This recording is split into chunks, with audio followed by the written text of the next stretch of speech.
Estamos expondo a Bíblia e esse é o módulo de número 38, a natureza do ministério de Jesus.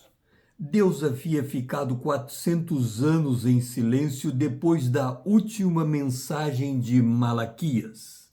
Malaquias capítulo 4, versículo 5.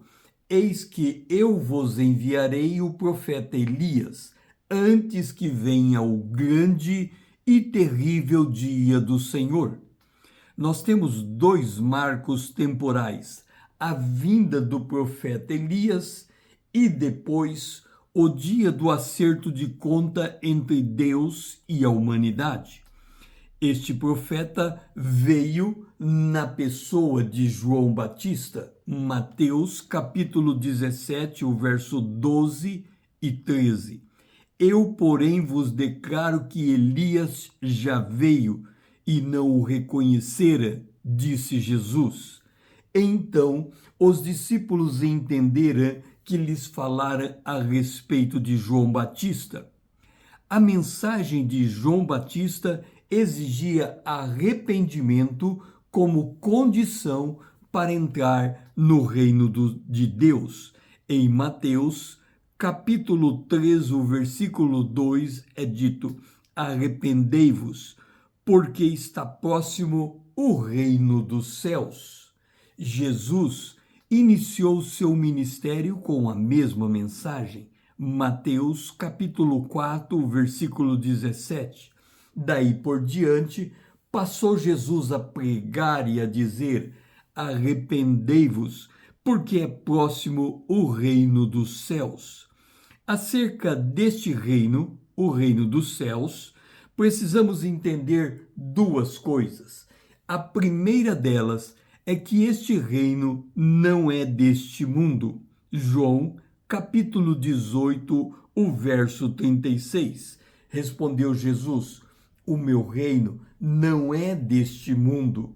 Se o meu reino fosse deste mundo, os meus ministros se empenhariam por mim para que eu não fosse entregue aos judeus. Mas agora o meu reino não é daqui. Segundo, este reino está dentro de nós. Lucas 17, 21. Nem dirão, ei-lo aqui, ou lá está, porque o reino de Deus está dentro de vós. Para entrar nesse reino, é preciso nascer de novo. João, capítulo 3, o versículo 5. Respondeu Jesus: em verdade te digo, quem não nascer da água e do Espírito não pode entrar no reino de Deus. Israel tinha a expectativa desse reino por meio da descendência de Davi. Jesus veio da descendência de Davi, sendo anunciado como sendo este rei esperado. Lucas capítulo 1, versículo 32. Este será grande, será chamado Filho do Altíssimo. Deus, o Senhor, lhe dará o trono de Davi, seu pai.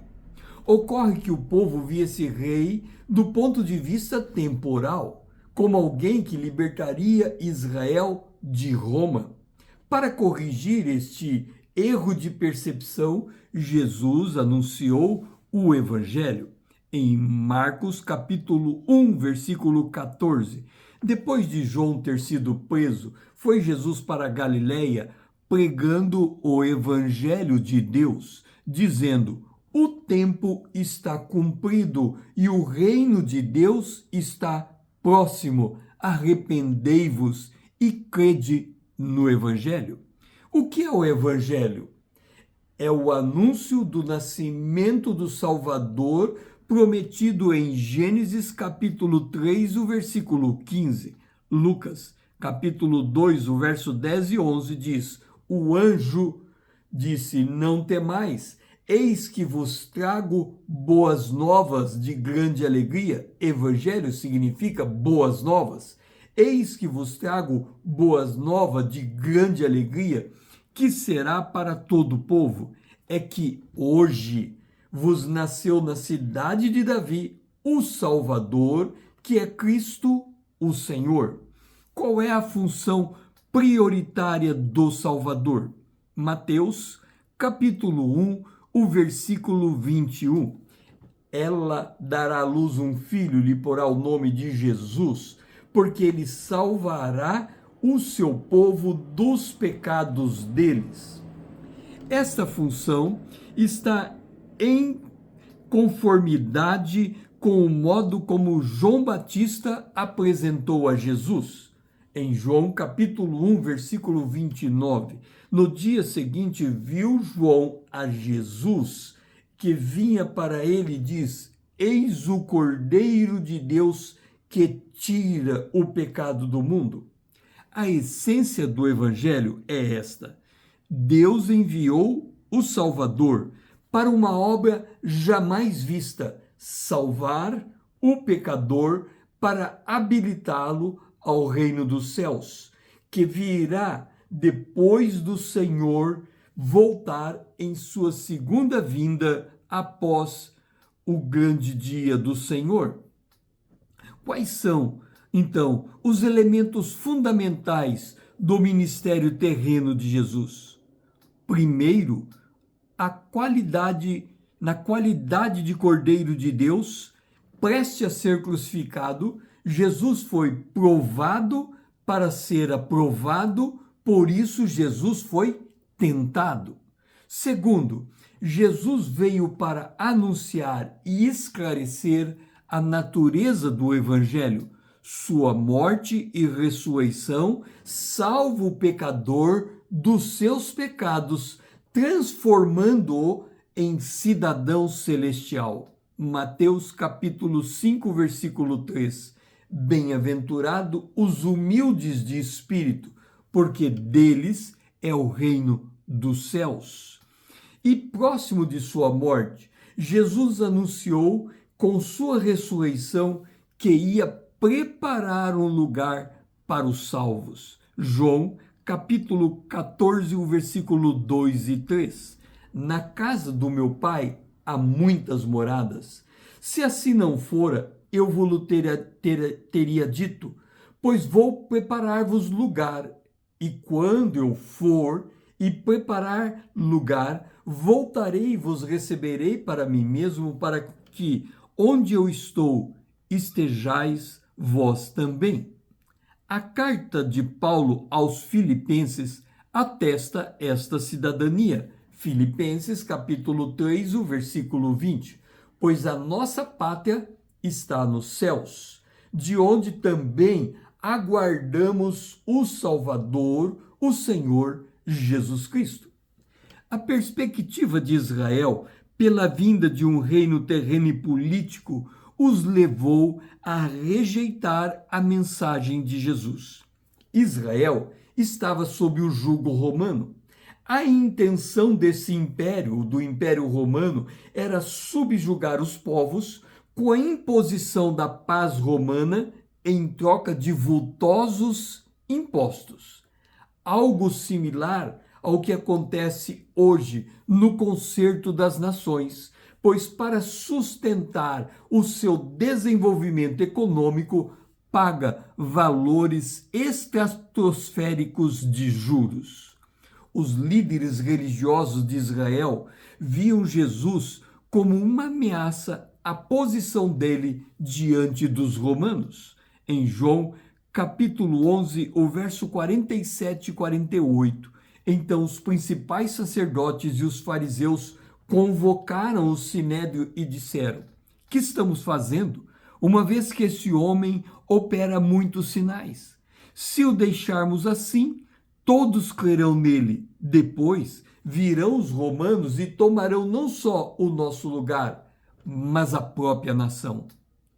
O povo ansiava por um rei que os sustentasse com pão, cura de suas enfermidades e libertação da opressão. Quando viram que essas expectativas não estavam sendo atendidas, abandonaram Jesus. João 15, 6, 15, 60 e 66. Sabendo, pois, Jesus que estava para vir com o intuito de arrebatá-lo para o proclamarem rei, retirou-se novamente sozinho para o monte. Muitos dos seus discípulos, tendo ouvido tais palavras, disseram: duro é esse discurso, quem os pode ouvir? À vista disto, muitos dos seus discípulos o abandonaram e já não andavam com ele.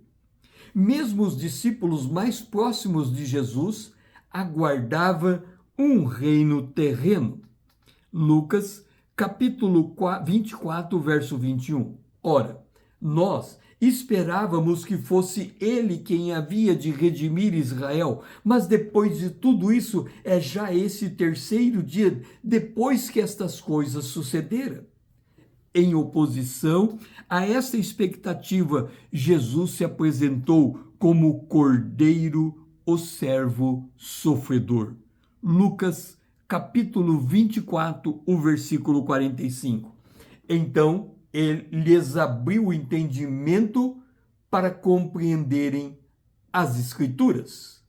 Ele lhes disse: assim está escrito que o Cristo havia de padecer e ressuscitar dentre os mortos no terceiro dia, e que em seu nome se pregasse o arrependimento para a remissão dos pecados a todas as nações, começando desde Jerusalém. E este é o atual ministério de Jesus. Se esta mensagem fez sentido para você, curta, comente suas impressões, salve para rever os textos que foram citados, compartilhe para que outro conheça também a natureza do ministério de Jesus. Siga-me para que possamos crescermos juntos na graça e no conhecimento do nosso Deus. O meu lema é: conhecendo a palavra para sermos transformados pelo poder de Deus na imagem de Cristo. Eu sou o pastor César Azevedo. Grato por me ouvir, grato por me seguir e até a próxima.